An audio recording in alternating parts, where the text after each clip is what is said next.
Well, more on today's rally. If you take a look at equities, we're seeing the biggest gains for global stocks of the year. John O'Donohue joins us now. He's head of equities for Cowen Co. He joins us by phone. John, always good to talk to you.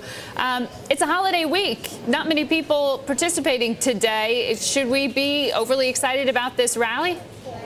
Good morning, Margaret. Yeah, I think we should. It's very reflective, I think, of the market that we've been in for some period of time now, which is kind of range bound, where we're sort of embracing this 1,300 level in the S&P, which is the low, and where we broached a little bit on the downside after the S&P downgrade of U.S. debt. But having said that, when we've got these great results coming in now, especially with the Intel, which I think really knocked the socks off the thing, but it really is reflective, I think, of how the economy is begrudgingly getting better, and as discretionary consumer spending kicks in, you start to see stocks like this do better. And obviously, you know, the death of the desktop that was proclaimed by a lot of analysts has not taken place. And you know, the Apple numbers tonight, I think, will be looked at with great interest. Last time we talked, you were mentioning how thin volume had been and how volatility has really quieted down of late. How is that factoring in?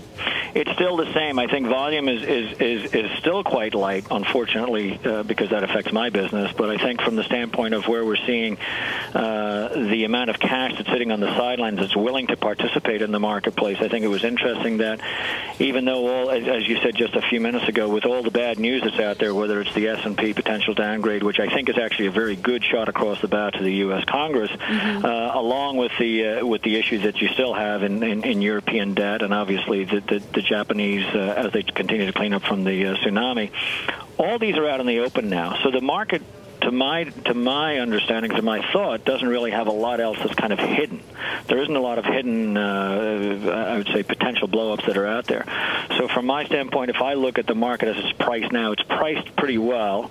You know, I've heard some people talk about it priced being cheaply, but it's still that sort of begrudging, I don't want to be invested in equities mentality that is still driving this very low volume, and hence you get these sort of big swings during the day. So to answer your question as regards being up, you know, 1.5% on the S&Ps, I think it probably continues through, you know, probably at least tomorrow, and then, you know, with the long weekend, we'll see how things behave.